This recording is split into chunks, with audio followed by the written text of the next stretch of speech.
everybody, welcome to the stream. Hope everybody enjoyed that about 3-minute interval there.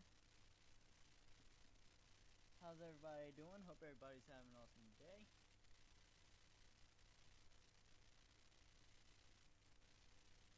Let me go ahead and get everything loaded up here. You guys are gonna hear a bit of music. It is fine.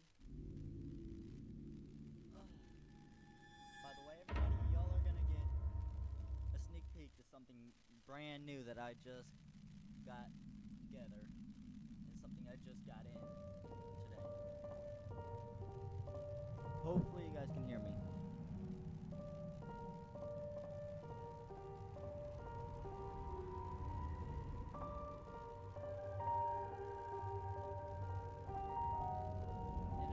Game audio is loud. I don't know what else to do about that.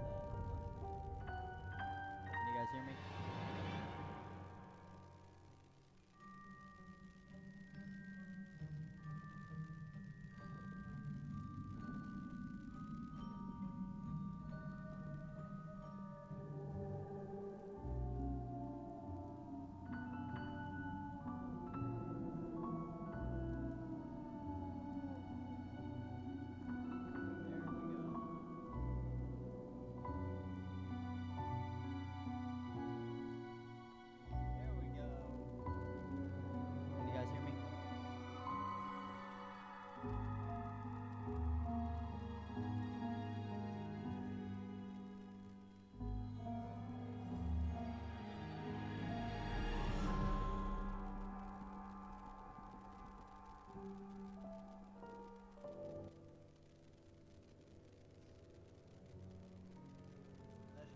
That should be better. Can you guys hear me?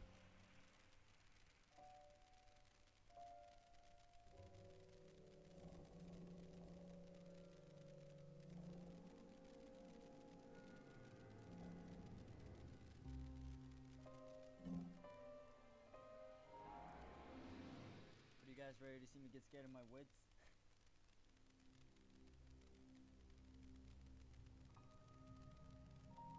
Because I sure am not. And I think to get more into the mood, let's cut off the light. Get into the dark and spooky mood. Alright. Let's do this.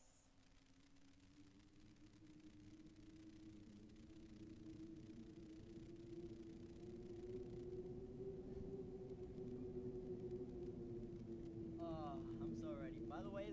By the way, this game was free on Steam.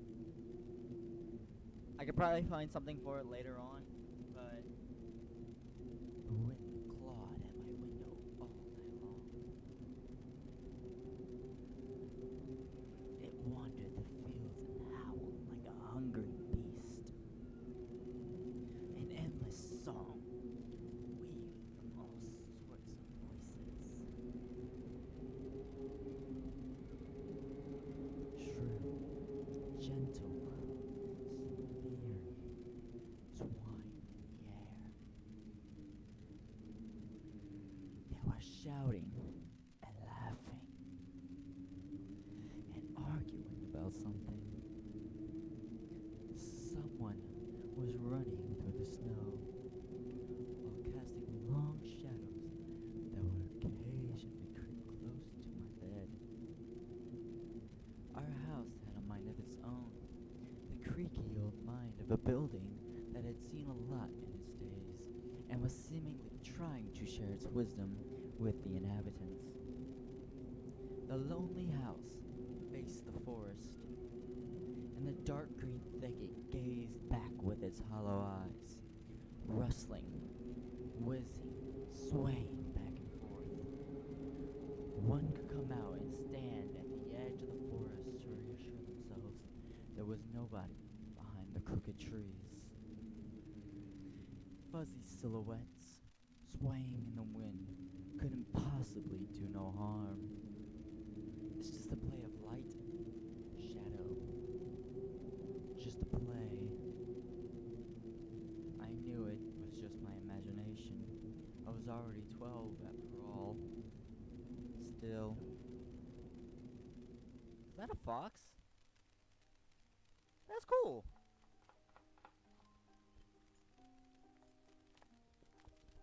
Hey, put away your book. How many times have I told you not to read at the table? It's bad for your health. Look at how slouched you are.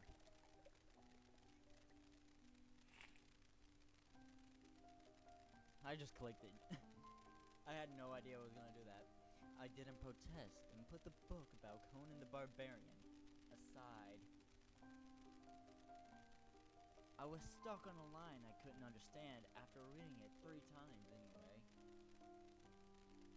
Olya had already finished her breakfast. Olya had already finished her breakfast and was munching on some cookies. She was so enthusiastic, she almost looked like your typical girl from commercials. You're not going anywhere until you finish all of it. I, on the other hand, was still trying to drill a hole in the plate with my eyes as if it would make the porridge disappear. Hazy anxiousness welled up inside. All because of the previous sleepless night, the black forest around her house, and the gloomy wind.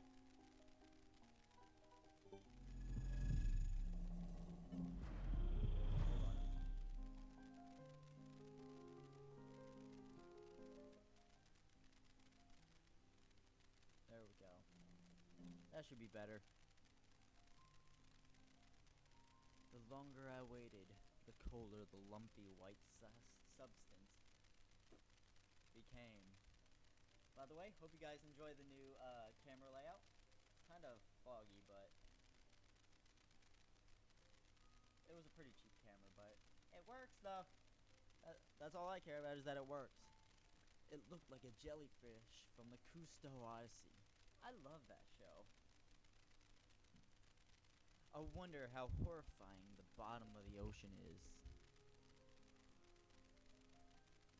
Or how cold the Black Forest is at night. The spoon fell out of my hand. Boy, what are you dropping the spoon for? Mom showered me with a cold glare from her green eyes.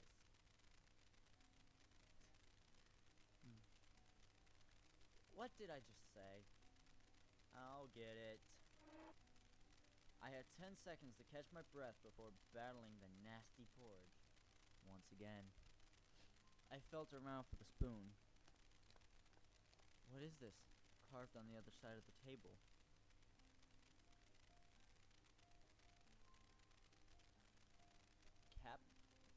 Capna?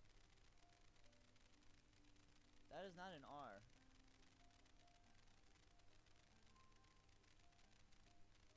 And that's not an H. Rena? Huh. That's my mom's name. I guess she carved it out with something pointy when she was little. She sure was a rascal, damaging the furniture like that. She would scold me for a week if I did something similar, though. Should I remind her about it? No. She's been in a bit of a bad mood lately. I imagined her being my age, sitting under this table. I wonder, was Mom afraid of the dark back then? Or the sounds coming from the attic? Or the thick forest? I imagine my grandma coming into my little mom's room, sitting at the edge of her bed where Olya sleeps nowadays, and saying this in her soft, smooth voice. Taiga is a special place, little girl. It's watching you closely, sniffing you out, trying to discern what kind of beast you are. I just knocked over my mic for a sec. Sorry if I'm going in and out of camera a little bit. I'm just trying to get closer to the mic. I might have to point the mic more upwards, but then again, that kind of makes my stand a little bit more unstable. There we go. Got it. If you're a good sort, it won't abandon you in times of trouble. But if you're a bad apple, it'll grab you by the side and drag you under the ground. that would be it. Grandma was caring. She never fought with anybody, never yelled, never swore. Those are the times without the maddening screams until late at night, without smashed dishes and mutual accusations. Our parents used to love each other back then. I remember listening in on one of their conversations by chance. They were talking about Grandma getting prepared for her funeral. She had already bought a casket, and she called it her cute funeral box. It waited for its time in the closet, patiently. It was black, upholstered with meat-colored material on the inside. Are you talking about velvet? I think he's talking about velvet. I saw it when my grandma was getting buried. The house didn't change since the time she was alive. Only all the photos were gone. I wonder, why did they get rid of the photos? Who knows? No one, I don't think anybody knows. Do you know? Do any of you guys know? Tell me in the chat if you know. Glass-covered pictures with gray faces of my ancestors. They all had a dead but watchful look in their eyes. I crawled out from under the table. Olya was done with her cookies and was looking at my share like a sly woodland critter. I turned my gaze towards the frosted window. There were a lot of dark pines outside, but they didn't grab my attention. The pattern of frost formed a picture on the glass. Olya, look, it's a fox! Where? It almost looked like those optical illusion thingies they put on the back of student notebooks.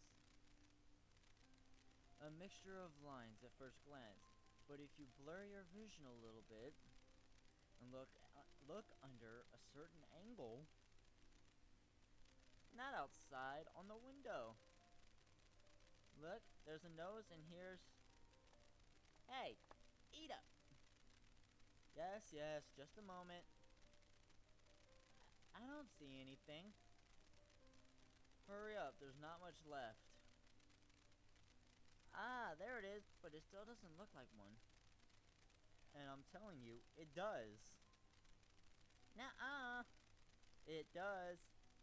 Stop it. These kids, I swear. Now I couldn't see the fox either. It disappeared. Went away. Only the frosty patterns, similar to stretched out needle leaves, kept creeping up the glass. My dad entered the kitchen with long, measured steps. I want to have a beard like his when I grow up. His beard is very fabulous, if I must say. Nice. Well on you, dude. Mom would always ask jokingly, "Come on, shave it off, it stings." This was so long ago. Nowadays, rumbling doors and witty comebacks were an everyday occurrence. Olya always covers her ears whenever she hears something like, "What's the point in all this going through the wall?" "It's all for your sake," Dad would reply, "for the sake of our family." I always caught every sound in fear of hearing the most dreaded, the deadliest word that started with a D. D-I-V-O. I don't even want to finish it. It was scary to imagine that me and my little sister could be torn apart and taken into two different families. Anyway, your fox is nothing. I have an owl on my window. You and your owl talk again. You said you believed me just yesterday. Has anybody seen my car keys? I remember leaving them on the windowsill. Right. Maybe you did and maybe not. You're a grown man, a father of two, and still... Karina, please stop. Just let me get ready in peace. Your keys are in the basket near the phone. Well, thank you very much. Anton, stop making a martyr out of yourself and finish eating already. And the owl? There was no owl. But there was one. It had giant glowing eyes. That freaking sound, though. Olia sprung up from the chair and placed her hands on her little face, imitating a pair of eyes with fingers the size of an apple. I thought my freaking webcam was over on this monitor, but it's here. Oh shoot, I just knocked over my... No! What? No!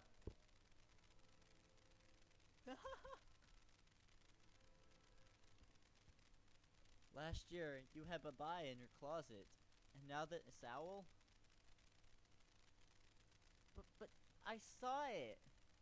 Olia shifted her gaze back and forth from Dad to Mom to me, but couldn't find any support. Aw, that's sad. Have you thought about befriending it? You know, like feeding it with imaginary mice? Don't bully our girl. She's just afraid to sleep alone because she's still little. Olia powdered her lips in rebellion and rushed into the hallway. The staircase that led to the second floor creaked.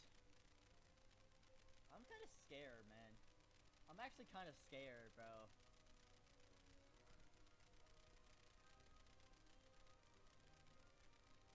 My mom gave Dad a strict look. Why do I have both heads? I want both on. I want every little bit of fucking freaking.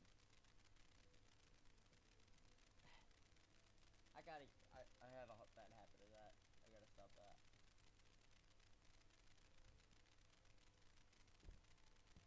Oh, that look in her eyes. It's so uncomfortable to be pinned under it. Dad just nodded in reply and left, ringing with the keys he just found. I don't understand why some games like this just have the character walk in out of frame and then just completely pan out. A minute had passed and the theme song from The Little Mermaid echoed through the house. Oh, when she's upset, she watches Disney movies. Oh, that's a mood. That's a big mood. It was stored on incredibly worn-out cassette tape, which Dad already had to glue together once. It was so easy to fix objects by gluing them back together, for example. But how do you fix a relationship? This is not something a 12-year-old should be thinking about. Like, a 12-year-old should not be having these thoughts. It just what? Mom moved to the living room and I was left alone, anxiously stealing glances at the window. Olia had trouble sleeping ever since we moved to this house. She would toss and turn, or curl up into a ball under her blanket. Sometimes she would jump up in the middle of the night and turn on the VCR. Cartoons helped to take her mind off of the troubles we had with the move and our parents. Jesus.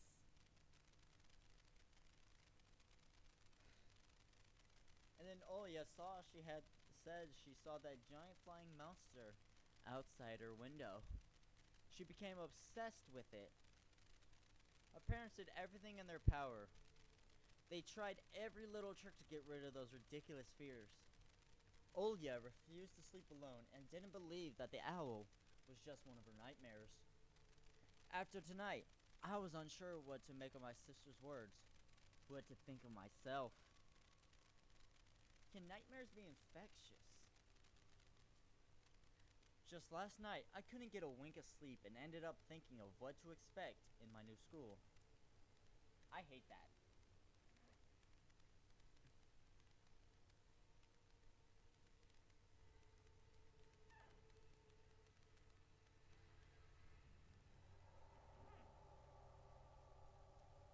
There were a couple of days left before the beginning of a new term. Stop the creaking! That poster over here reminds me of Michael Jackson, in a way. I don't know why. It just does. My imagination drew long, twisting hallways that led to a classroom full of kids. But all the students behind their desks were simply dark figures cut out using a template. Circular holes gaped in the middle of their faces, and pairs of eyes blinked inside these holes. It was as if some completely different creatures were looking at me from behind the flat black silhouettes. Those cruel glares, filled with icy sneers, made me shiver from head to toe. Ugh, that hurt my throat.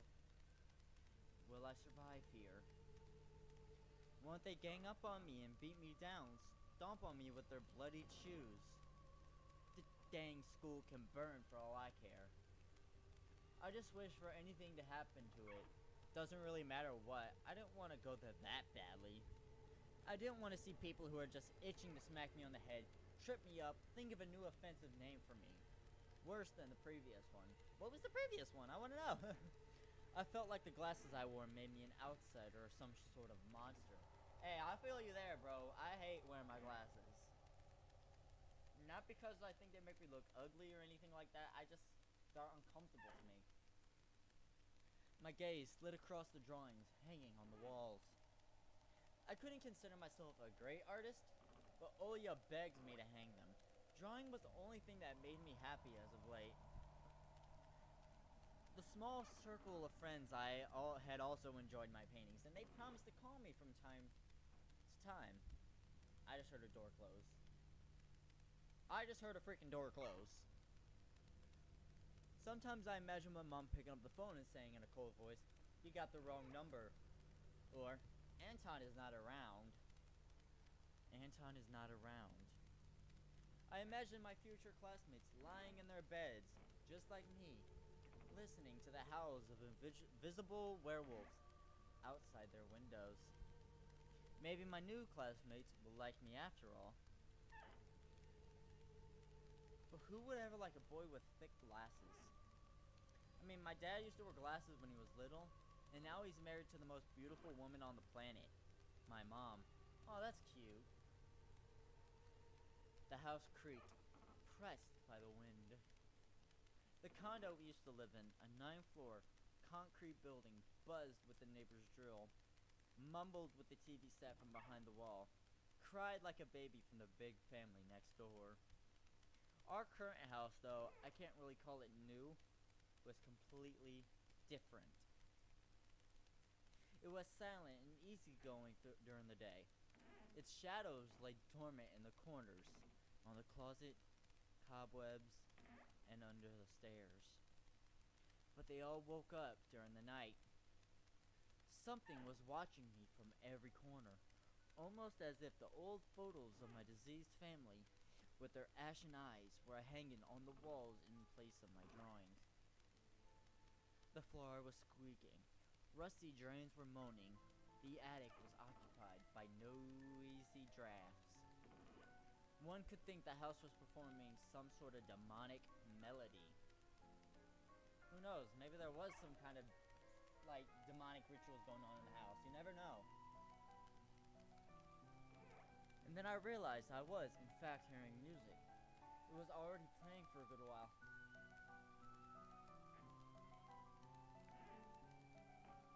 I actually like this music, actually. Hold up.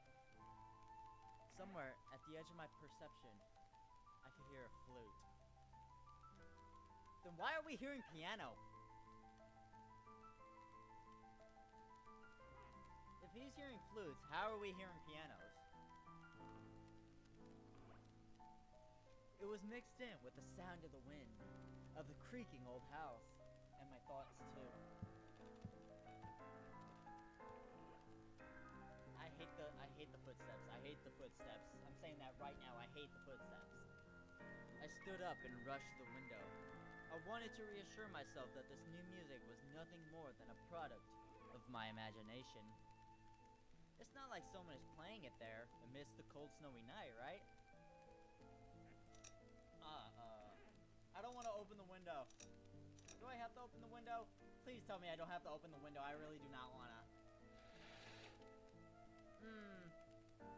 It's very bright. I'll say that right now. Someone was dancing in the field. Hold on, let's see. We got a fox, a wolf, a bear, and don't know what that is. Black silhouettes I could barely make out with the dark forest as their backdrop. Yeah, that ain't dark. They jumped around, basked in moonlight, bumped into piles of snow, rolled around and crawled on all fours. Oh, now they're furries! Stories about wolves playing under the moon came to mind, but these were clearly not wolves. They stood upright at times, circled around, holding hands and whipping up snow, disappearing into the shadows for a brief moment and then coming back. Something bizarre was going on. Shadows dancing in the starless abyss made my imagination go wild, making me anxious at the same time. No, I just now thought of something. I literally just now thought of something. The flute. Peter Piper. With the flute. He had the ability to control animals using his music. A musical flute, or, yeah, it was a musical flute. That just came to mind when I heard a flute, and then I just see one person there just standing there looking like he's playing a flute. Or looking like they're playing a flute. Suddenly, the music had stopped. Oh, I hate the eerie silence. The dancing shadows froze in place, and I could swear pierced me with their eyes. One of the silhouettes immediately parted from the bizarre shadow carnival and sprinted across the field with giant leaps. That just looked like a Lego sheet from, Beastars. It glided on squeaky snow without leaving any prints until it was devoured by the pitch black shadow of my house, which became even darker and thicker. My heart was jumping around like a bird inside a cage.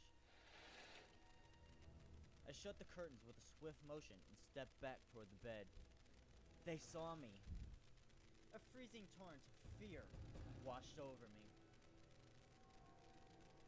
I stood in the middle of a perfectly dark room and listened to some unwanted guest move and scrape around, looking for an entrance.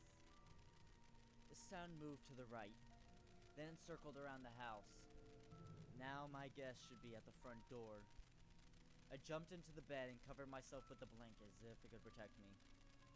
Speaking of which, you all might want to grab a drink and a blanket, 'cause it's about to get spooky up in here. The shackles of fear locked my muscles. I remembered the funeral, my grandma lying there, hands crossed on her chest, her facial features sharp, like that of a tin doll. Oh, I hate that. I guess.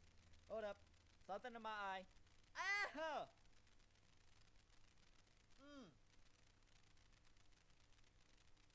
Alright, I'm good. Ants running up and down the legs of chairs that held my grandma's casket. I imagined those little critters climbing up into her head and pulling up her eyelids with their tiny legs. That's kind of a weird thought to have. I'm saying that right now, that's a bit of a really weird thought to have.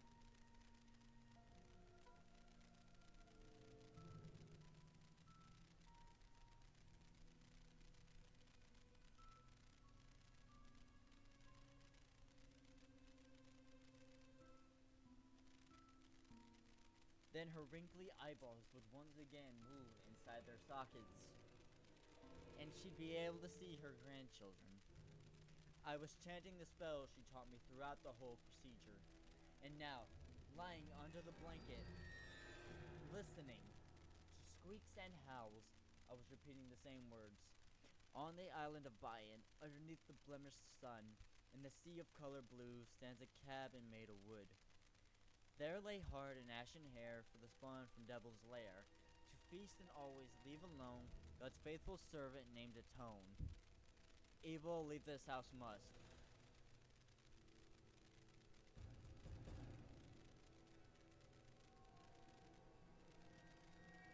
I do not like that.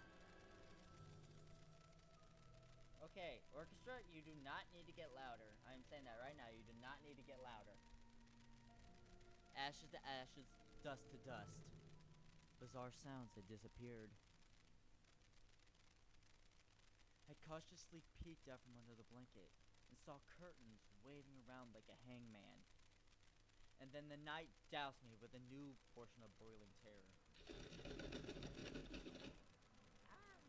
The sound scratched at my eardrums. In reality, something or someone was scratching at the front door, hurriedly clawing at wood, demanding to be let in. The door was shut. Dad had become very cautious recently, so we installed a sturdy lock. I remembered him staring at the forest intently, as if he were looking for someone. Ashes to ashes. Dust to dust. I hugged my knees, placing my chin between them, and drilled the door with my eyes. It was so flimsy and weak before the might of darkness. Somebody broke a frickin' plate in the kitchen. Mom is gonna be mad. Dad's gonna be mad. I'm gonna be scared out of my life. Or out of my wits. I don't like this. And then the doorknob twitched slightly. Stop it! Then it turned halfway, once, twice, as if the person who tried to enter had no hands. The doorknob tilted once more, and then started clicking violently. My jaw cramped from fear. A wet hand clutched the blanket. The door creaked and opened. The wind taunted me, moaning inside the tin drains. Now, you'll see. The door was wide open. The darkness writhed inside the carnivorous mouth of a doorway. Tony. It was as if the night itself was calling out to me, flapping its black wings and squeaking with rusty hinges. I was trembling, ensnared by the web of darkness that hung in the corners of my room, waiting for the one who weaved it to come out of the gaping black hole. Tony! My abdomen tightened, and my chest rose up, ready to exhale a desperate scream. But before I was able to do anything, the darkness asked me, Tony, you asleep? My sister's pale face protruded from the thick shadows. I almost screamed from relief. Olya, I'm not sleeping. Did something happen? Olya frowned and stuck out her lower lip, a clear sign that she was about to cry. It's there again, staring at me. Shoo her away, Tony, please. I'm so scared. The fear that was tormenting me just a couple minutes ago crawled away and hid somewhere in my stomach. I needed to calm Olya down. It was just a dream, silly. Don't be scared. Dreams don't bite. No one's going to harm you. Olya sobbed. She was trying her best to believe me, but I was sure myself. Oh, but was I sure myself? I have an idea. Let's go to your room and watch the video Sleeping Beauty, for example. You like that cartoon, don't ya? Why does the Sleeping Beauty have a prince and I have the scary bird? That question took me by surprise. Alright, let's watch Cinderella. My thoughts became tangled, fuzzy. What was that? What studied me with its eyes while dancing feverishly under the moon? The darkness was clinging to the window, and it couldn't be fooled by Grandma's old chants. It couldn't be satisfied with a feast of lard and long ashen hair. Tony, you coming? Yes, just a moment. No!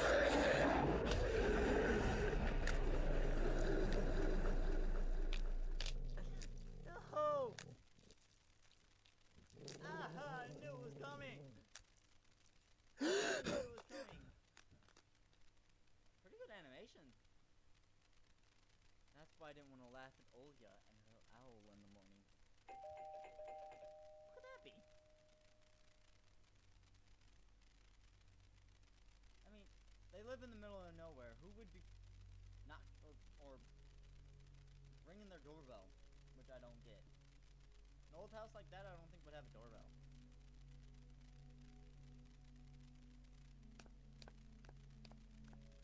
We don't know anyone around here. Alright, I'm coming! I felt extremely unsettled just from a silly thought that our morning guests could have come from the woods. I could barely hear voices coming from the front door. My mind was urging me to hide. In the closet, under the table, behind the curtains where Olya always hides. Tony, come here. I felt like kettlebells were tied to my feet but still dragged them toward the hallway.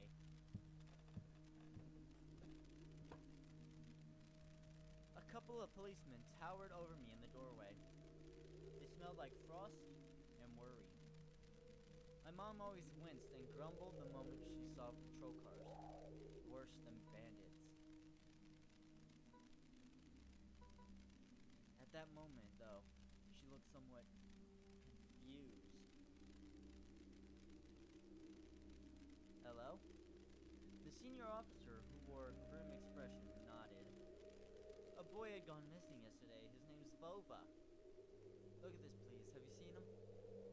The policeman held out a photograph to me.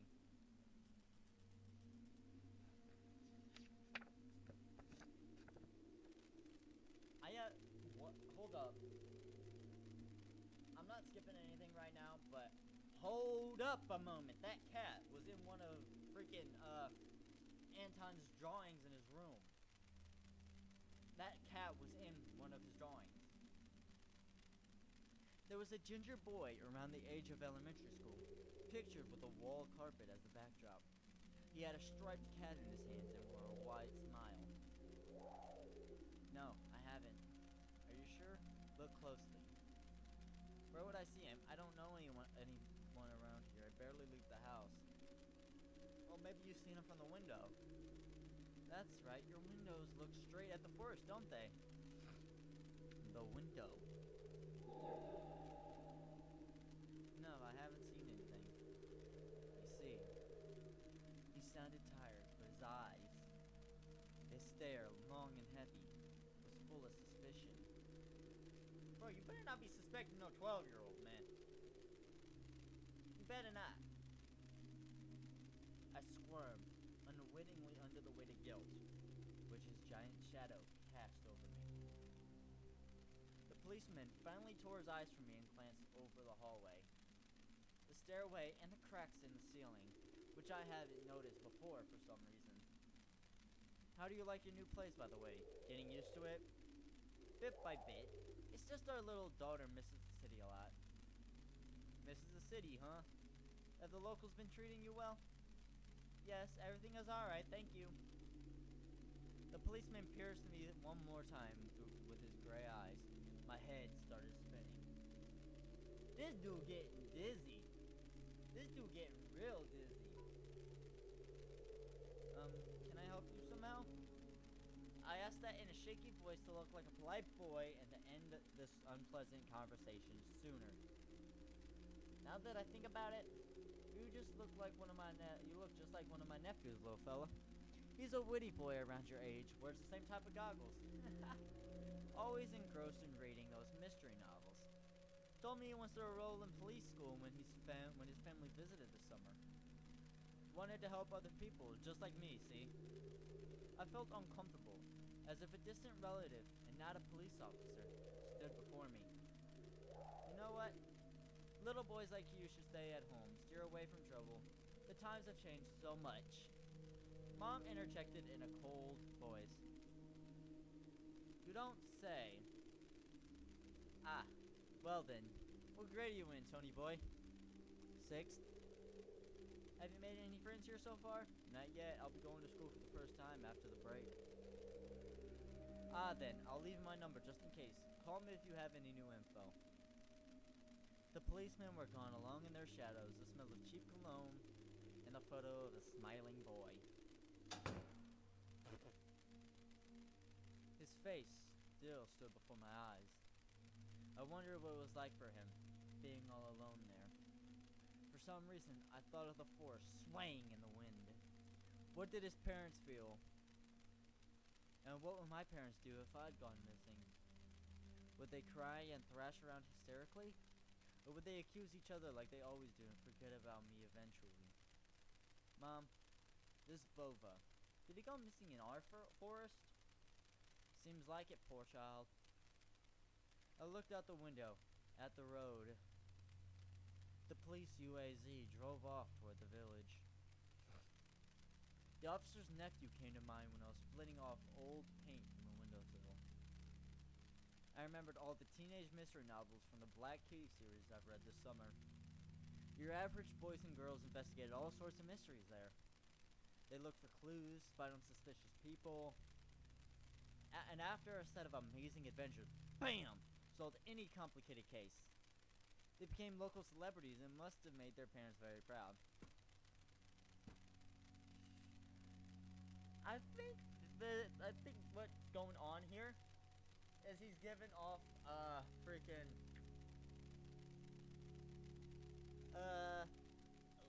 technically a non-copyrighted version of Scooby-Doo. Except they don't have except he didn't say anything about a dog. It's the only thing that doesn't sit well with me, I guess.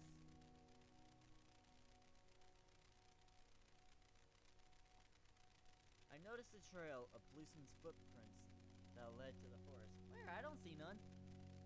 Where's my screen just too dirty? It shouldn't. I don't touch the screen. And then it clicked in my head. Why don't I start an investigation of my own? Maybe I'll find that lost boy. And I'll get a reward. Olya will be so happy. And not only Olya, Mom and Dad too. Maybe they'll even forget about their quarrels for a while. Maybe I'll even save us from the D word. I fantasized about buying Olya a Tamagotchi and getting a cassette player and a bunch of tapes for myself. And a whole box of Kinder Surprise. When was the last time my parents bought us any toys? Last autumn, I think? My dad had lost his job at the time. There's that annoying song about it. I had little to no idea what was the accountant's job like. They count money, I think. Neighbors used to envy us. But nowadays, Mom and Dad barely had money to afford sweets. And Dad would always divide a single chocolate bar between me and Olya. Aw, that's sad. Sometimes I give her my share too. Aw. No matter how much I wanted to eat sweets, she was still just a pipsqueak. Okay. I couldn't wait to go out, looking for clues. I'm going outside. Hi, Mom. Yeah, right. You want the police to go around with your photograph next? The forest is so thick. What if the boy got snatched up by wild animals, or something even worse? Even worse echoed through the hallway. Echo, echo, echo. I won't go far. I'll stay away from the forest. Did you hear what I said, or should I repeat myself? Better go pack your school bag or play with Olya.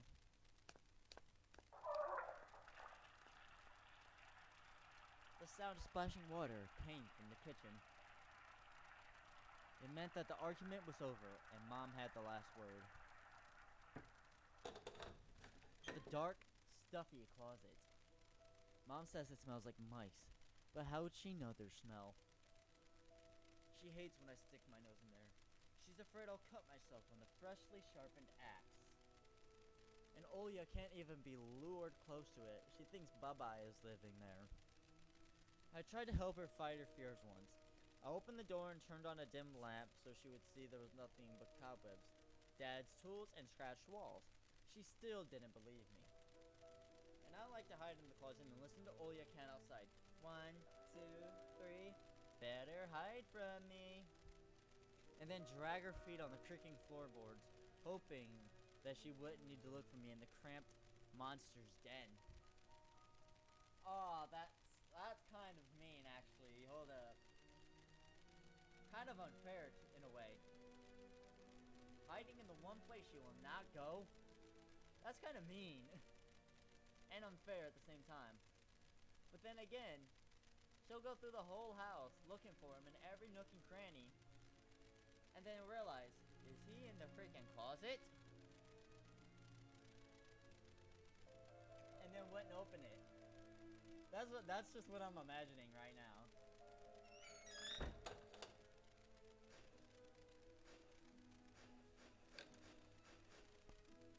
Huh. I'm trying to think of what I should do. Should I go to front yard or kitchen? Front yard, kitchen. What is this?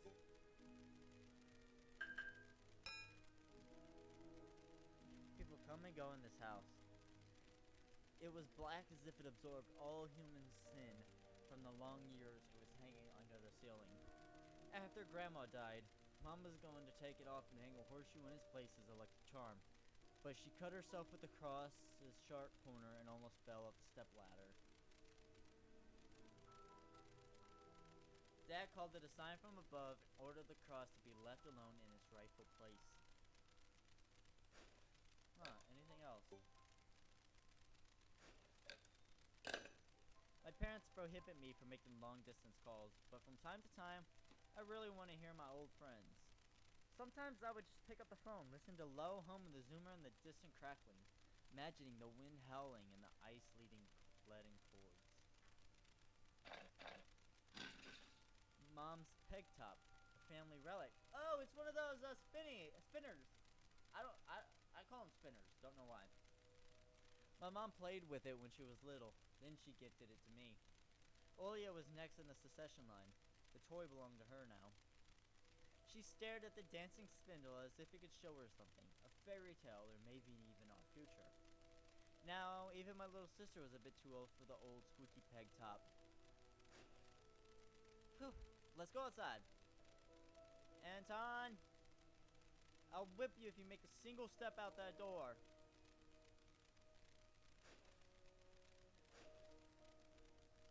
I need to distract Mom somehow, or I'll get scolded and my butt whipped with Dad's leather belt.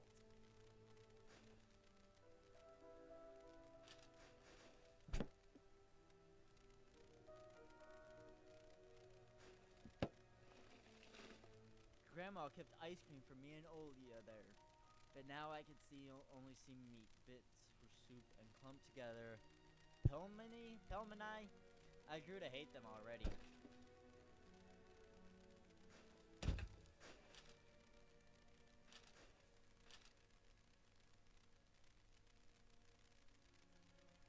Pictures dead and there are stripes all over the screen.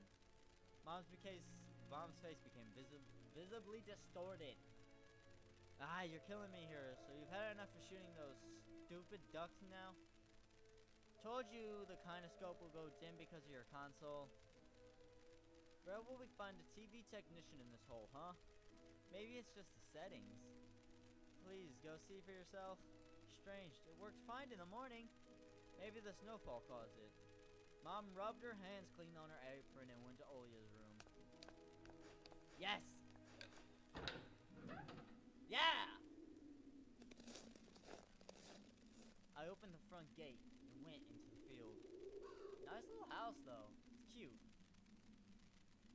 That's creepy.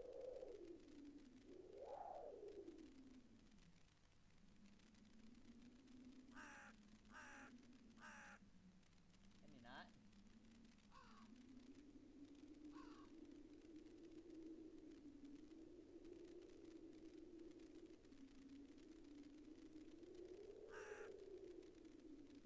Carefully so Mom wouldn't see me from the window. When I crossed half the distance toward the forest, the snow piles became as high as my knees. I remembered my nightly fears. I saw those silhouettes around here. They were jumping around, holding hands. That hypnotizing music started playing in my head all on its own. In the light of day, those distant figures felt like a simple dream. The sun turned my nightmares to ash, but the aftertaste was still there. Distant ringing in my ears, distorted shadows crawling on the snow alongside me, and a barely audible whisper in my head, blurry and almost calm. Everything was silent. So silent, I felt like the world was totally empty. No ground, no sky, no parents, no Olya. Time reached its limit. A one-way trip that ended at the forest's piney stockade. Sometimes silence was much scarier than my scream. I hate crows, man! In every horror game I play, or heck, any game for that matter, I hate the sound of crows. They always scare me, man. No matter what, they scare me. Our parents would scream at each other while arguing, and both me and Olya turned to stone. Listening. To them. But then always came the ringing silence. Camera, what are you doing? For there we go, that's better.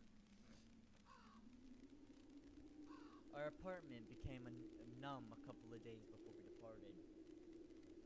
It was hard to remember the last time Mom and Dad joked around, laughing, or spent time together, almost like all of it was in a previous life.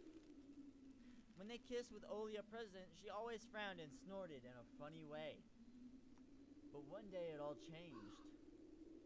Something important had left our home, and something scary filled the remaining void. It was as if a fire broke up, and our parents were hurriedly packing our belongings, trying to save themselves and us. From who, though? From the people with dead cold eyes who sometimes visited us in our previous homes? The eyes that only saw balls of worms on the black ground and everything. And somewhere far away, a siren was going off, trying to warn us of the coming menace. I shuddered, chasing away my delusions, and looked around. He's got some big eyes! He's got some big old eyes! His eyes literally look like something out of a freaking anime, and then you get the glint of the glasses on there too. And I can't tell if I think that's Russian. The only thing I can think is that this is a Russian game.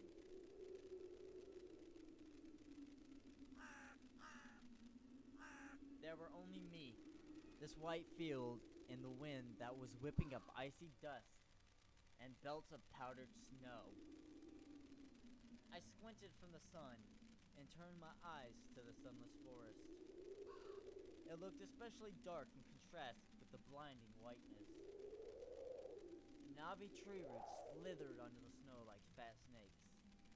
I just spit all over my microphone. Rotten leaves and coniferous needles froze into the ice. Dry, prickly branches intertwined, bringing up uncomfortable thoughts about fences. Were they protecting the forest? Or were they keeping something from breaking out? Some object was hanging from one of the pointy branches. It's a mitten. I tried to get closer, drowning in snow, and when I almost got to the edge of the forest, I saw a knitted mitten. It looked like a wounded bird among the hungered semi-dark. Should I take it to the police? Their senior officer looked gloomy, but he still reminded me of Captain Casanova from my favorite TV show called The Streets of Broken Lights. He was also always anxious with a tired look in his eyes, but still brave and strong. Will this mitten help them find the lost boy? Vova! I heard a distant shout. Looked like it came from the river.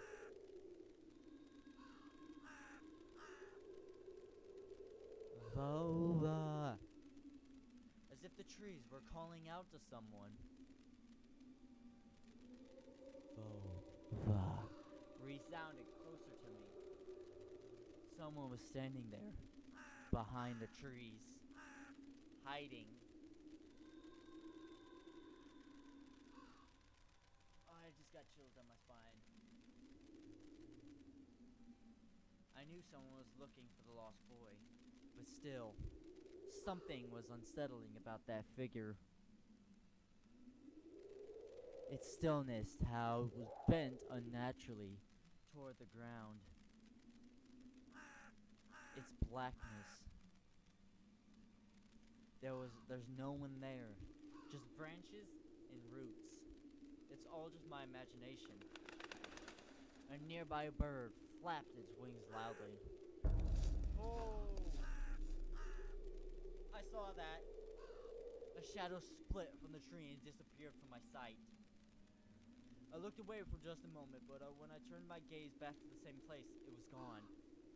So it was my imagination after all.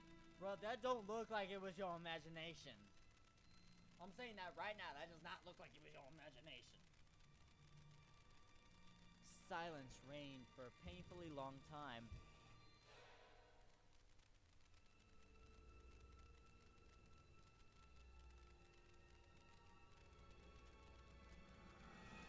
My muscles were tightly sprung. My heart was beating somewhere in my throat. Any noise, any little movement, any small whisper from the thicket, and I'd sprint. But nothing... I don't think that was... What in the world? But nothing of the sort happened. I looked at the mitten once more. Bro, he looks like he done peed himself.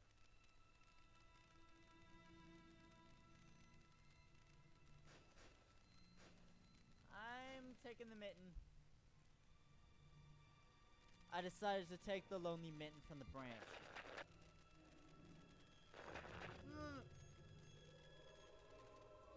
Vova. Jesus. A shout rumbled across the field and dissolved into the distance. No echo, no hope for a reply. Ah.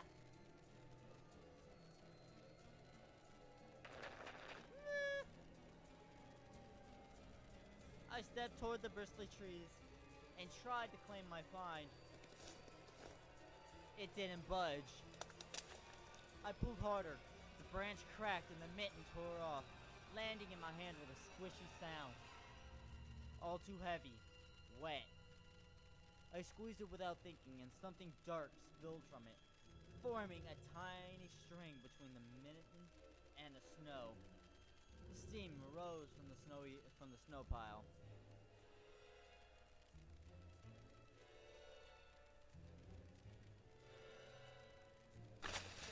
I froze in place, studying my palms in disgust. Red. The sound of cracking branches invaded the silence. That did not sound like branches. That sounded like someone getting their freaking arms torn off. I didn't have to think twice before running away. Someone was chasing me from the darkness, breaking pine branches, closing the distance with giant leaves. Snow was slowing me down. Crazy thoughts flew through my mind. I'll get caught. They'll get me. I'll get dragged into the thicket. I'll be gone forever. But there was one more voice, probably one of reason. It gave me strength, spurred me on. You can do it. Don't stop. I heard an animal roar behind me. It was so loud my ears went numb. It felt like the sound had come from a pack of hungry beasts, rather than a single one. Their nostrils sucked in freezing air. They sensed my fear. Two giant wings flapped above my head. An enormous shadow flew over the clearing. A hoot. A wheeze. The roars were coming from all directions now. From the dried up raspberry bushes to the giants under the windfall. Hurry, run! Don't look back! It felt like I was inside a nightmare. The snowy clearing became vicious like quicksand. I was stuck in place. I pulled my leg from the mushy trap just to be caught in a new one, even deeper than before. I continued to drown, sinking deeper and deeper with every desperate push. Was snow ever this sticky? I screamed in horror after realizing this wasn't snow. Someone, or something in the snow pile, was clutching my pants. I gathered all my strength and rushed forward. The pressure on my leg was gone. My boots slipped out of the hole, and my soles were on a hard surface again. I reached a clear path with one jump, and from there, ran to my house.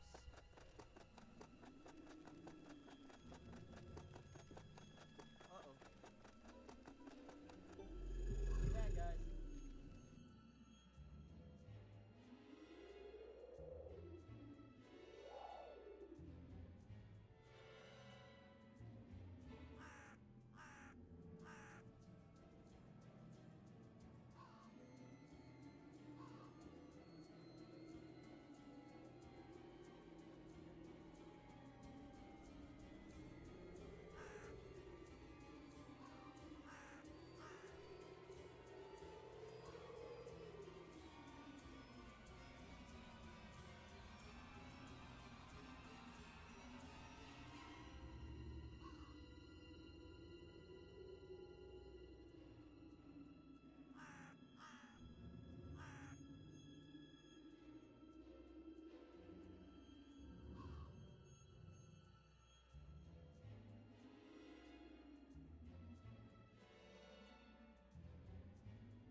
I tripped over the doorstep and smashed into the door. In all my hurry, I still managed to notice the claw marks, as if a dog was striking the wood with its paws, demanding to be let in for it to escape the cold.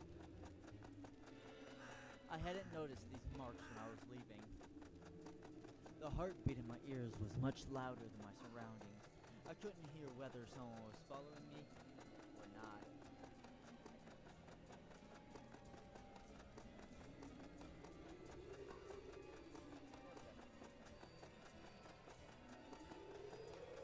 What if they were already in our front yard?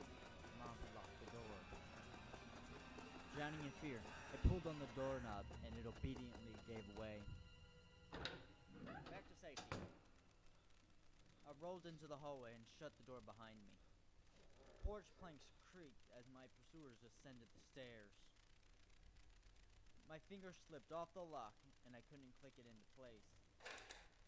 I gritted my teeth and pulled hard on the iron knob, whipping it between the boards. I stared blankly at the door. I need a drink, man.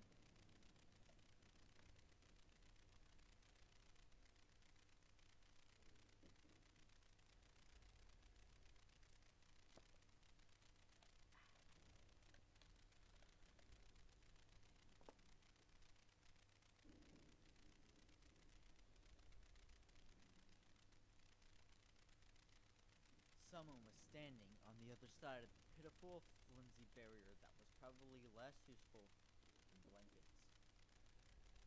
Wheezing breath reached into the house and crashed at me in waves. It smelled of pine and sweat. Mom peeked out of the kitchen and chastised me with the same frigid voice she always used when talking to Dad. It sounded like something fell off my chair and I don't know what it was.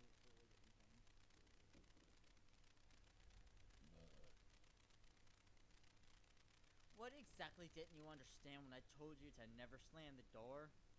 I didn't mean to. I snuck a glance at the door. The smell was gone and the breath was too. If there was someone in the first place, of course. Here, mere 5 meters away from Mom, my fear was slowly weakening, melting like snow in spring, and with it the last bit of strength I had left in my body too. My legs gave way. I propped myself up against the wall so I wouldn't fall over. My mom's expression had changed immediately. The cold mask of strictness and detachment was gone. Mom looked the same as before all those quarrels. She finally saw my condition, my wet pants plastered with snow. Where have you been? What did I tell you, huh? I told you to stay home. Am I nothing to you? I got afraid she would cry. I reached out to her like when I was very little and wanted her to cuddle me. But Mom regained her composure fast and put on her usual face. Her eyes shine like steel. Her voice rang out. Your dad can't find his cigarettes. Be honest, did you snatch them? Were you smoking in secret? There was something chasing me. I thought... I stuttered as soon as I started explaining myself. Tears welled up in my eyes. Mom leaned toward me and sniffed my clothes like a beast searching for the smell of tobacco. Then she squinted her eyes in suspicion and looked into the front yard. Her expression changed in an instant, and she covered her mouth with her hand. Look over there, at the fence. My heart thumping as if I became prey once again and my pursuers were following me in the field. I could swear that I've heard something scratch at the door, just like in my nightmare. Mom beckoned me with her finger, and I gathered all my remaining bravery to look into the kitchen window, facing my fear. I could barely discern some hairy silhouettes swimming in snow through the icy winter patterns on the glass. Dogs.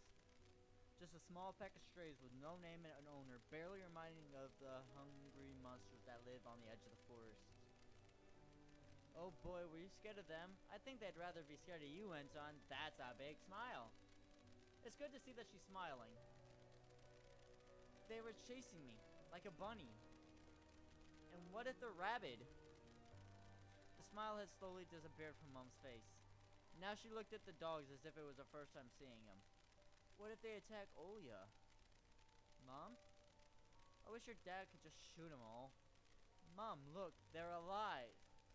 Huh? What? Are they your friend or foe after all? Make up your mind. They're not a little kid anymore. Mom sighed in annoyance, and I felt so bitter that I bit my lower lip and fixed my gaze on the cobweb-ridden corner. Well, some detective I am. In reality, I wasn't risking my life among monsters, but rather my pants among a pack of stupid strays.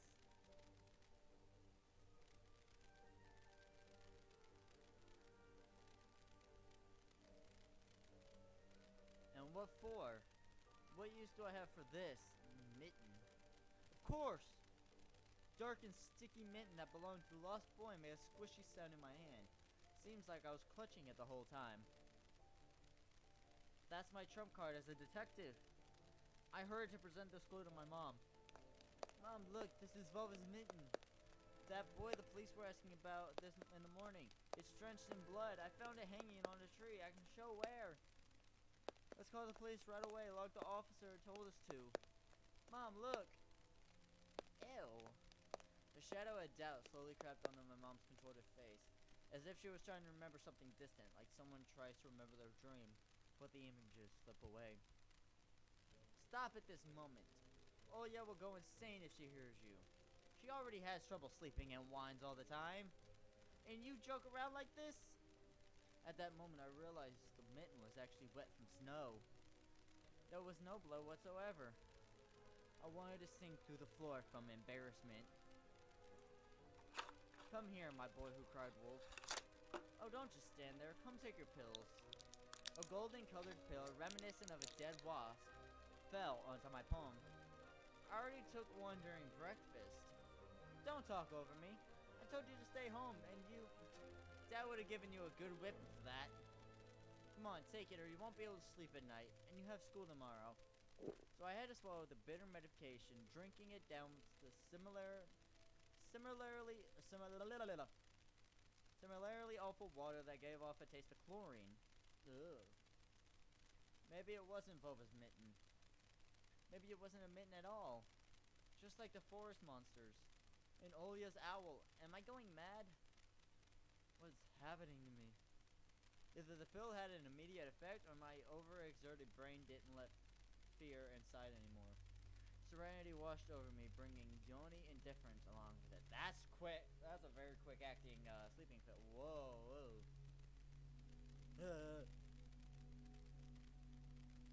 Anton, you've done.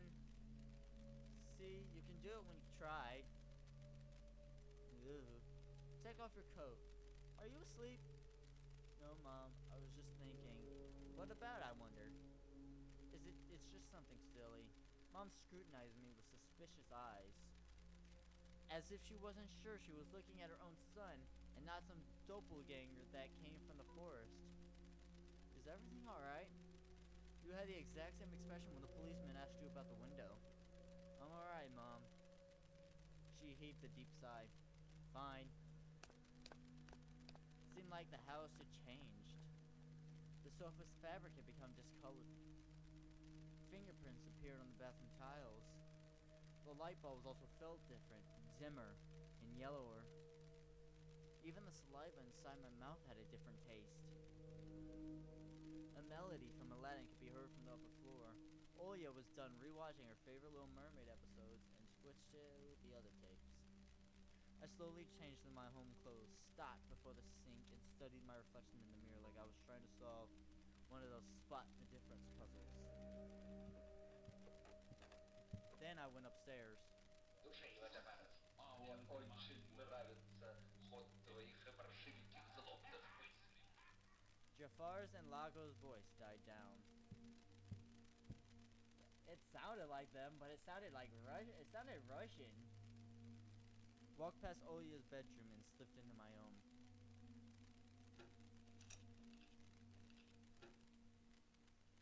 One of the drawers was empty. I hid the mitten there.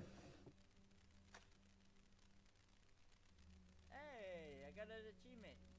Nice. Why didn't it come at the bottom? That's different. This simple action drained the last bit of strength from me. bed. And I noticed there was someone behind the curtain. My tired hand dropped to the sheets. Whether it was due to medication I took or the stress I underwent, the room began to contort as if the wind was blowing the walls out like a pair of sails. The room's corners bent and undulated. The only stable thing in the whole room was the figure between the windows sill and the curtains. A flimsy piece of cloth was stuck to my hidden visitor, just like a savant of sorts. Oh yeah? Who else would be standing there? I stood up, licked my dried up lips. Yeah, oh yeah, it's so funny. The silhouette was unmoving. It was so enveloped softly by the curtains, as if there was a thick layer of darkness there. Not a human being. I reached toward the curtains. Boom, boom, beat my heart, controlled by medication. The wind sang in the field with a chorus of voices. For a second I wanted to return to the bed, just lie down and watch the person behind the curtain knowingly fool when they were looking back at me. They are looking without blinking, waiting for me to fall asleep. Plastic rings rustled against the holder when I pulled open the curtain. Gotcha! I knew it was you from the beginning. A blindingly bright halo lit up above Alia's head with the setting sun as the background. My sister was shining. When she was just a baby, Dad always used to say she was shining with happiness. I always retorted, but Dad, she's not some flashlight. But I brought her to the window one day and sunlight poured on her smiling face. I felt like I was holding a child woven from light. I saw everything. Oh really? What did you hide? She was just like my mom when she was little. Before she put on her sad mask of tiredness and switched to her commanding tone of voice. It's nothing, just... Alia ran up to the table, her eyes round, and asked, "You stole something and hid it there. Are you a thief?" What? Don't be stupid. I didn't steal anything. Clear image came to mind. That mitten, hanging from a tree branch. What if I did steal it after all? From the forest, from the tilted figures standing behind black trees. Olia could be selfish and stubborn when she wanted. Then show me. Swear that you won't tell anyone, then I'll show you. Olia wore a plotting smile. I swear on Mom's heart. An oath she heard in one of the movies about the pioneers we've watched. Don't say things like that. Olia nodded and made a gesture with her hand, locking her mouth with an imaginary key. She was filled with curiosity that was splashing in her giant eyes. I opened the drawer and Olia leaned in, holding her breath. It looked like there was not just a simple mitten, but some sort of exotic critter. Is this someone's mitten? She said that as if she couldn't understand what she saw. A certain boy lost and got lost himself. Now do you understand how dangerous it is for kids to wander into the forest, right? It must be really cold out there. Will they find him? They will. The police are going house to house showing this photo to everybody. Olia traversed the room with care and pressed her tiny palms against the window. And why are they going to houses and not the forest? Are they scared? The question caught me off guard. The police aren't scared of anything. Yeah, right, flashed in my clouded mind. Did they really check every nook and cranny where darkness, cold, and whispers of icy branches dwell? If that's the case, how did they miss the mitten? Or did it appear later, to me? I changed the topic, as if trying to get Olia as far away as possible from the forest thicket. We may get rewarded if I go and find this boy myself. A lot of stuff like in Field of Wonders. Sounds cool, right? Olia wasn't listening to me. She was piercing the forest with incredibly adult eyes, uncharacteristic for her. What if the owl got him? Nonsense, an owl wouldn't be able to lift a human. But you know what? I was picking my words with utmost care. I forced them out of my overexerted brain. Stay away from the forest. I think it's, how should I put it? It's cursed or something. Just like in a fairy tale? No, not like that. More like in that spooky tape Mom and Dad are hiding from us. Olia shivered and stole a glance at the window. I saw you running away. Someone was chasing you. No, it's just I was hurrying back home so Mom won't be worried. As I looked at my sister, my heart was tearing apart. She was so fragile. It was so easy to stifle her light. A gust of wind and her small fire would be gone. You're lucky. Mom won't even let me go outside. I'm like a princess in the tower. Can't go anywhere. I'll die from boredom here. You're wrong. No one has ever died of boredom. And you have me in your cartoons. And Mom and Dad will be good to teach each other soon. You know what? I would wish for you know what I wish for on my next birthday? I wish for Mom and Dad to turn into children so we could go and play together like we used to. Yeah, and if you'd make them as small as bugs, we could place them into a little box. Olia giggled and tugged at my sleeve. Tony, let's go watch Aladdin. Fatigue won over my desire to be with my little sister. I was washed over by some sort of heinous apathy. I'm too tired. I don't wanna. Come on. It's so boring alone, and Mom is always busy. You can pick a cartoon you haven't seen before. I know all of our tapes by heart at this point. Not all of them. You haven't watched Peter Pan. Remember how you fell asleep in the middle of it? And so much happens after that. Let's go, let's go! Maybe a bit later. Should I tell you how it ends? Let's leave that for tomorrow. I won't tell you tomorrow. I know. Let's play hide and seek. No, Olia. Then draw me a dino. Olia, please. Draw it! Draw it! Will you leave me alone already? I blurted it out without thinking, and then I was immediately taken aback. I've never screamed at my little sister like that. Olia stared at me in shock. I just moved my chair back, don't know why. Her lips started trembling, a precursor to tears.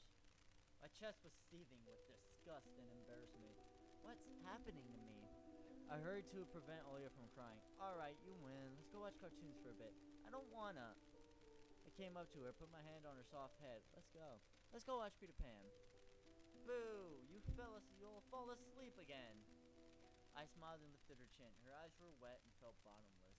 I promise I won't. And I'll draw you a full Triceratops later. Hooray! Aw, Triceratops. Triceratops? Oh, that's actually cute. That's cute. I like that.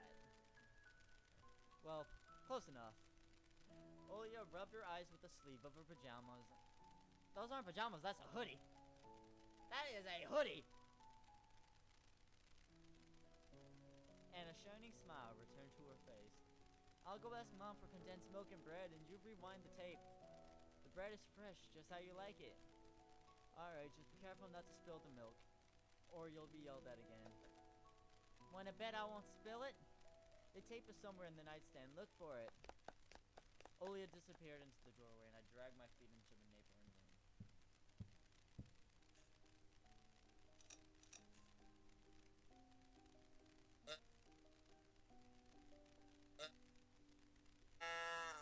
Olia's no teddy bear is the main attraction here. Olia doesn't sleep without it. And she digs her nose into its fur when she sleeps. Aww.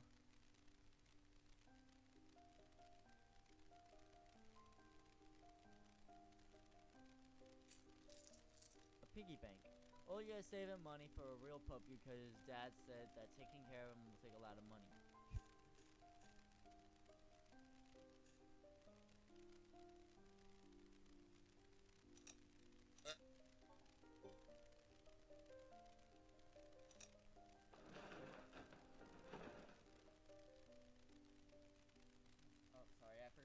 I forgot to read that. I forgot I was streaming. Whoops! Olia keeps curtains open during the day, but as soon as the twilight comes, she shuts them tight so she wouldn't see the pair of hungry eyes outside. Okay, so I've already looked at everything then. The old Photon TV was gathering dust in the corner. All that was left was clicking the button on the front panel.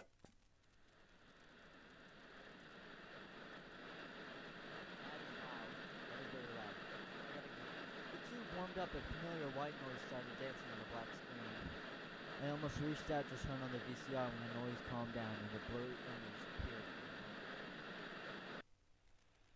It was a dark taiga forest just like the one outside my window. The picture was split the screen in half.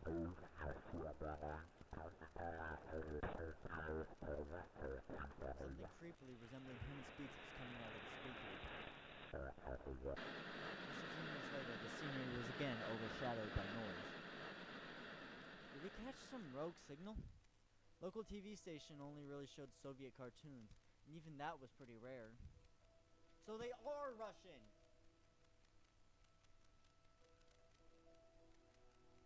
And only just recently, I used to always watch Robotech before school. It was so awesome. Maybe I should tinker with the antenna. What if I catch this channel again?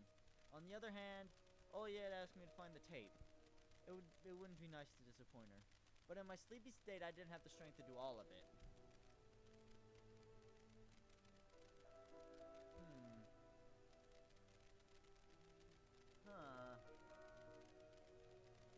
Let's do it.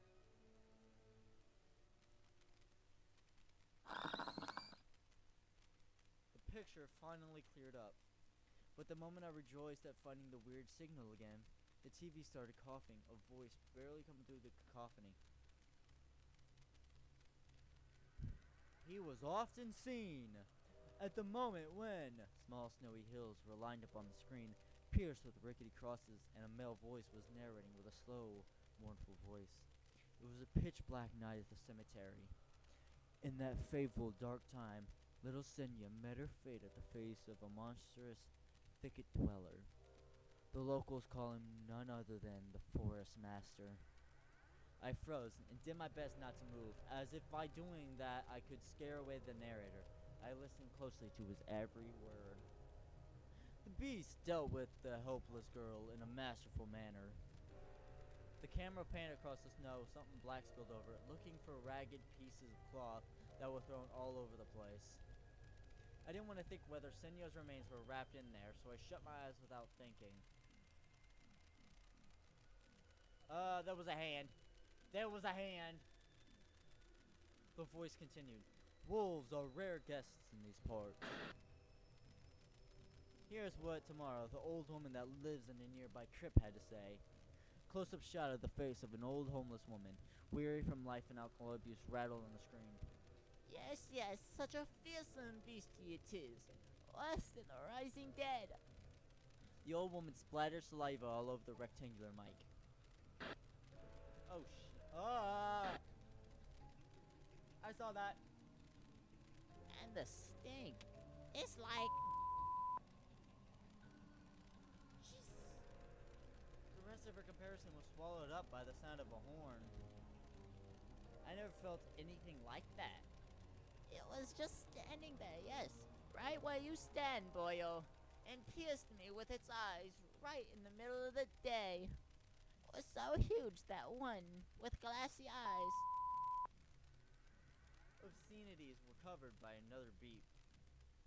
You know what they say, if this demon lays its eyes on you, it'll snatch you, put you into his bag, and you're done.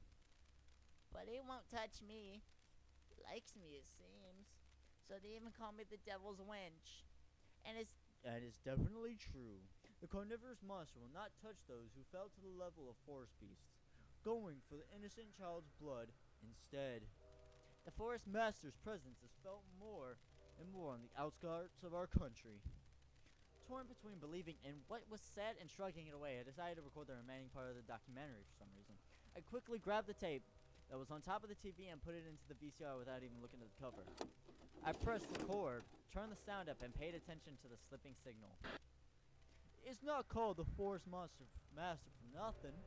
All the animals obey it, be they hairy or feathery. They are all precursors for its appearance.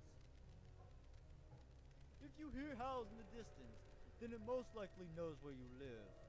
If you find animal prints all over your doorstep and birds watching you from the trees, you'd better hide. It's always coming for you. And if you wake up at night and see a pair of eyes in your window, then soon Soon. Soon. Soon. Soon. Soon. Soon.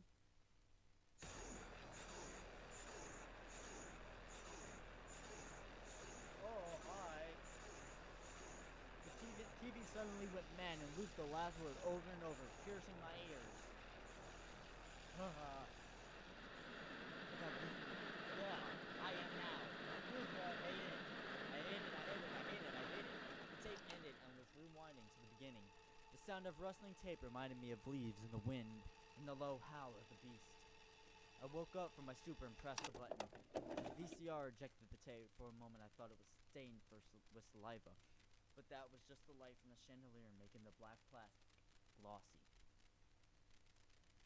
And then I saw the cover.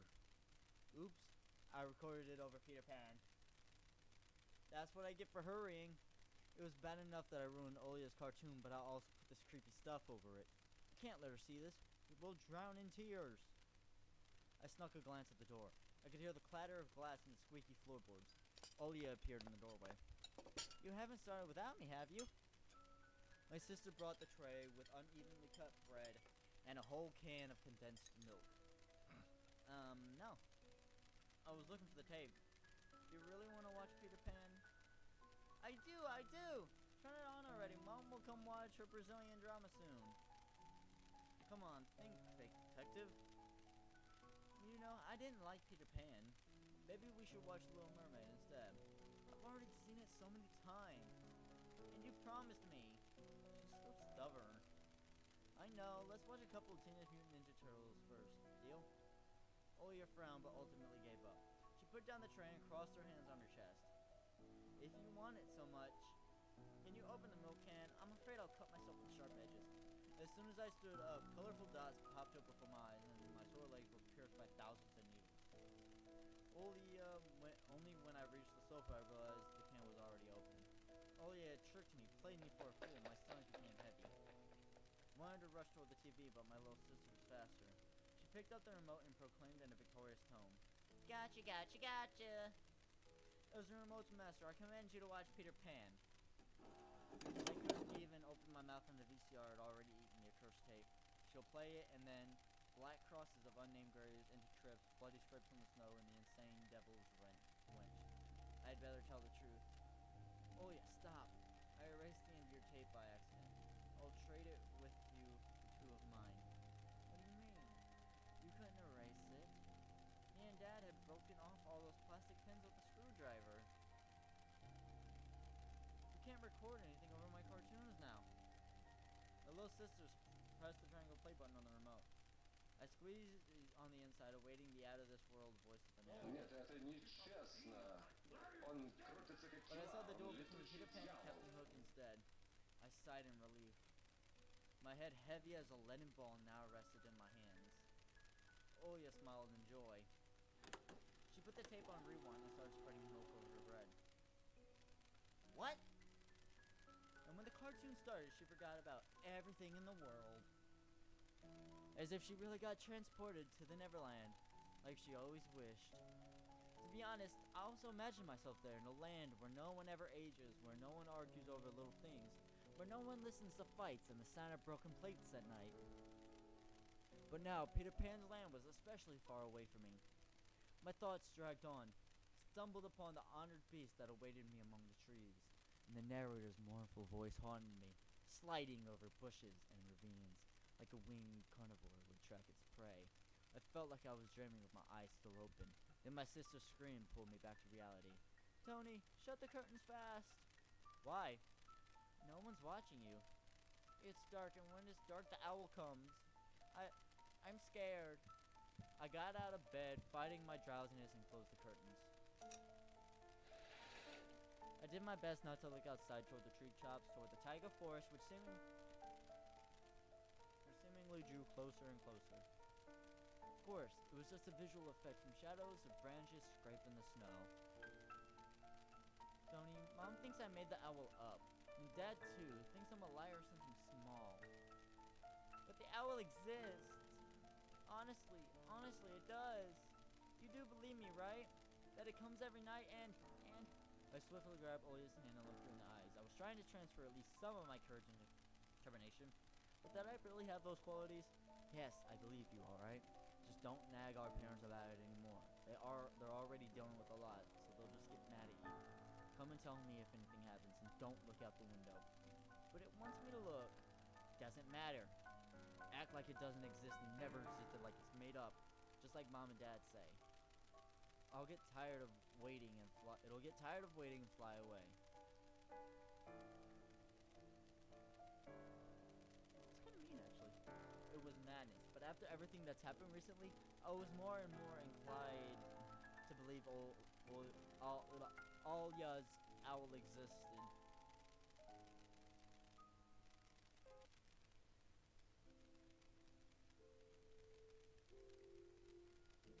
We followed Peter Pan's adventures as if nothing had happened, as if the forest didn't kidnap kids, as if our parents weren't tearing each other apart bit by bit. Хорошо, Крюк. Captain Hook was running away from a crocodile, and Captain Pan was headed to London on a gilded sailboat. By some miracle, I lasted longer than my little sister. Olia's eyelids had dropped. She started snoring lightly, resting her chin on the side of the bed.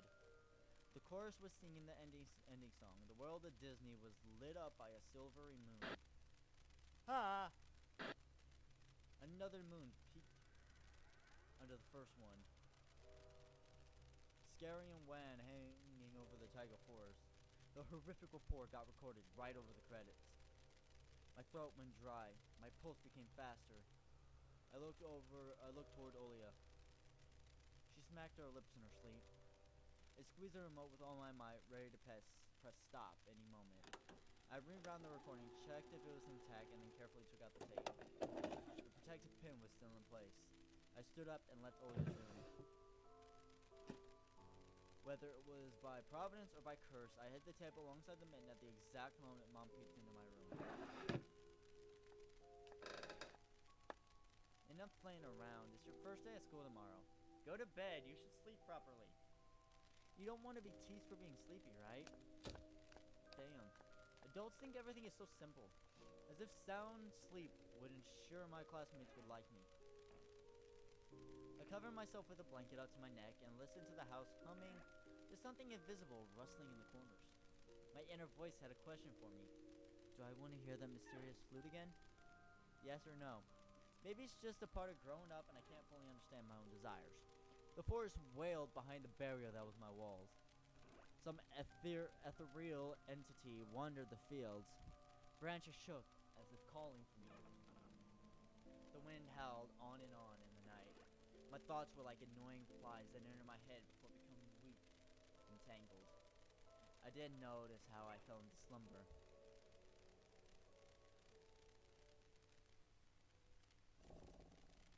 Hey! Episode 1! You wanna know what happened? We're already working hard on the continuation of the story. Oh, that was amazing! There was a really good jump scare in there, actually. That one at the beginning, I knew it was coming, but I liked it. Wow. That was not there before, was it? I don't think that was there before. Oh, I cannot. Wait, hold on.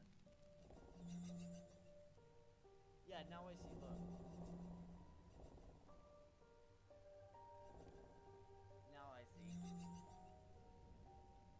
Oh, that was so good. Oh, I love that. What? I love that, bro. Hold up. It's probably one of the freaking coolest games I've played so far, dude. I forgot I had my lamp turned on this whole time. Completely forgot to turn that off. Wow, bro. That was cool. I can't wait for episode 2. Hold on. Is there anything on the Steam page about it? Hold up. I'm gonna look at Steam on it and see when season 2 will be out. Cause I am definitely streaming season 2.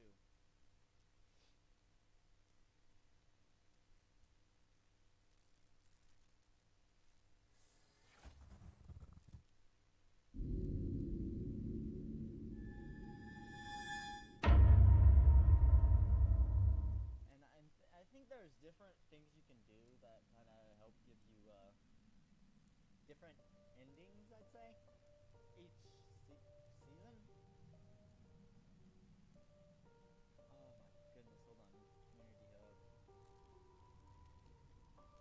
I want to know when, I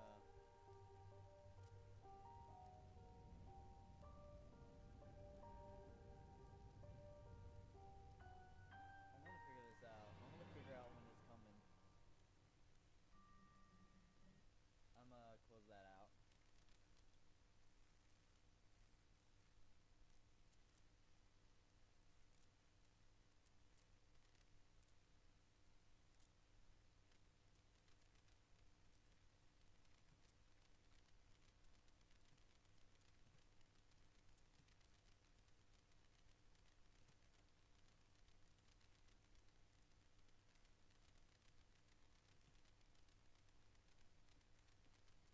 I'm doing some research real quick. I want to figure out when that's coming out because I'm definitely gonna stream that when it comes out.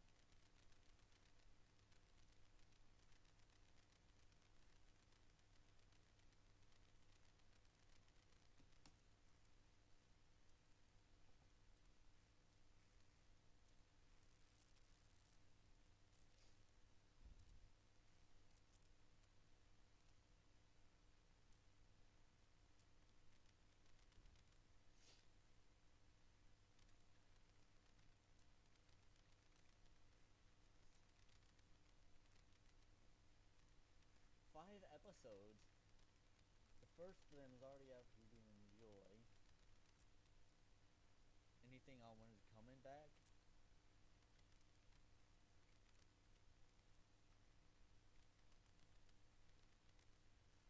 Hey, hold up.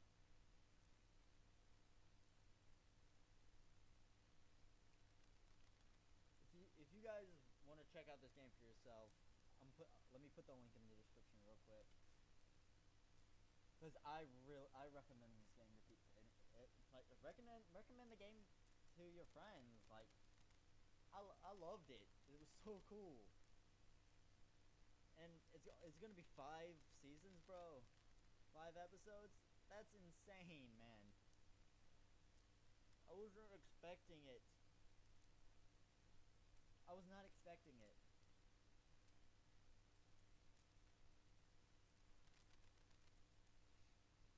Here. Let me paste it in here for you guys. Just give me just 1 sec.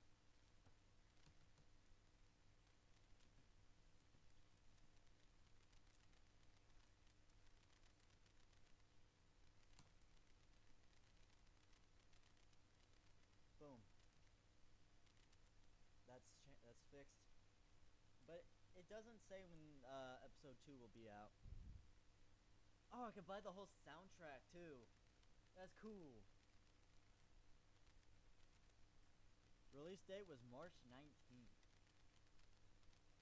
And how am I just now hearing about it? I really want to see that jump scare again though. Hold on. Hold on.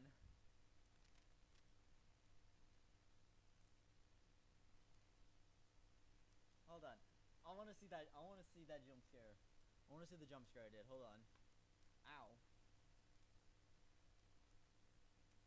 Hold on, let me go back to where that was. Give me just a sec. Oh, let's go back to the beginning. I was playing some kind of music, but I switched it out for something else. Where's the room? Here it is. Then her wrinkly eyeballs would once again move inside their sockets, and she'd be able to see her grandchildren.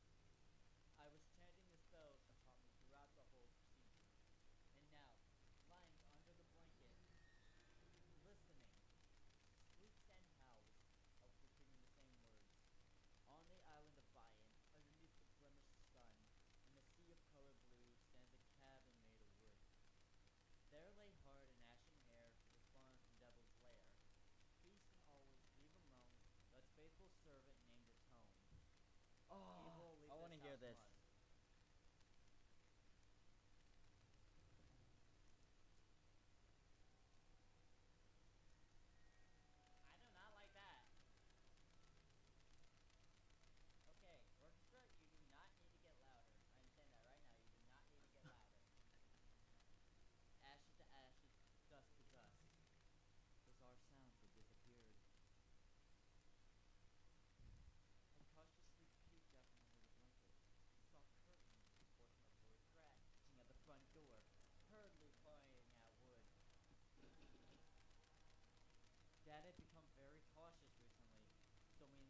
darkness. Somebody dust the dust my eye. Plate in the kitchen. Mom is gonna be mad. Dad's gonna be mad. I'm gonna be scared out of my life. Or out of my wits. I don't like this. And then the doorknob twitched. Hey. Finally. A dog trampled in here. A wet clutched the blanket. Wind taunted me inside the crackling and shrieking with rusty room, waiting for the one who we. Hold up. Hold up. Hold up. Hold up. Hold up. I want you guys to see this again. Where is it? Window capture. Here it is. I'm still getting used to trying these Streamlabs here.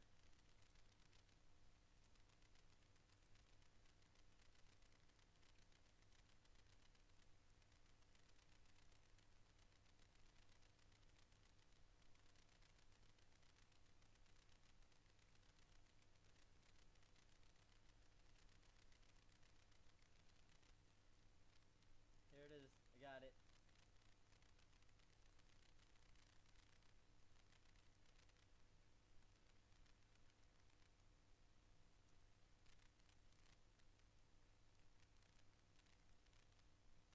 I'm putting myself down here. Beeped it to come out of the gaping black hole. Sony! Rose up. Anything. The darkness asked me, Tony, you asleep?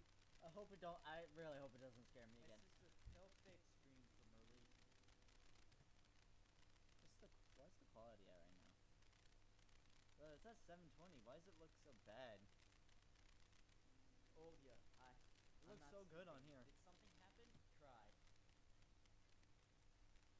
I mean, almost going. Just trying her best. But what? Let's go to your. That buzzed me. While dancing feverishly under the moon. Here it is. The darkness was clinging to the window, and it couldn't be fooled by Grandma's cold chants. It couldn't be satisfied with a piece of lard. Ha ha ha! Tony, you coming? Yes, just a moment.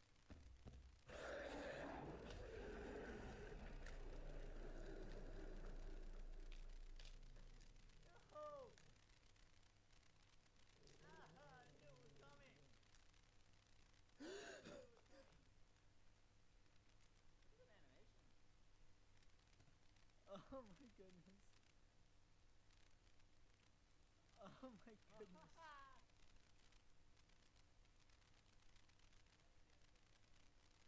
Oh yeah.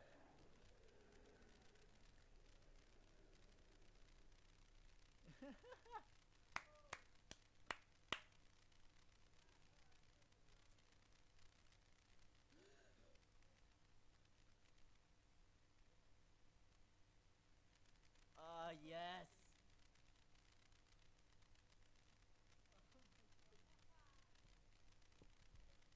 That's absolutely that's perfect, bro.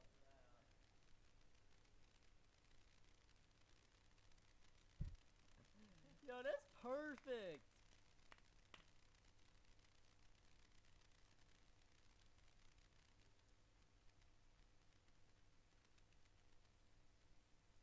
Now, I do hope to get a better mic soon so you guys can hear me better.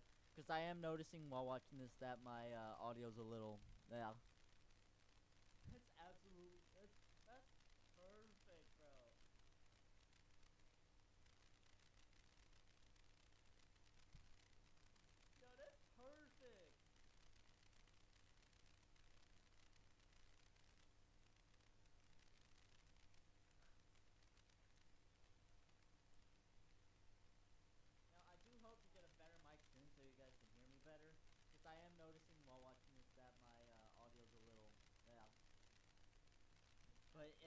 But hopefully soon I'll be able to get a better mic. Hopefully a Blue Yeti microphone I really want. That would be a really good microphone to get. Actually, speaking of which, when I come back home from Christmas break, I'm actually going shopping. I'm gonna see if I can pick one up, and then try and get it set up here. Try to see if it comes with a stand. I'm gonna shut that off. But dang. Oh my gosh, that was perfect.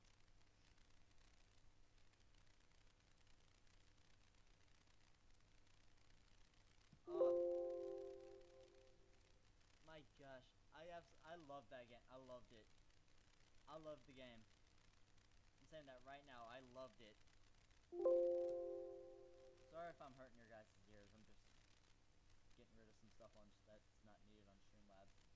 Hello, you all get to see my face giant now. Hello, but I'm gonna put it back to the normal size now. Actually, hold up. Squishy squashy. Time to go for a washi. What? Thank you all for stopping by this 2-hour stream. I hope to play season 2, not season, episode 2 when this comes out. Hopefully you guys will be there with me, because I really enjoy this. It was cool. But thank you guys so much for joining me today. Hopefully you guys enjoyed. If you did, subscribe. Also, leave a like. I'm already doing that. I'm already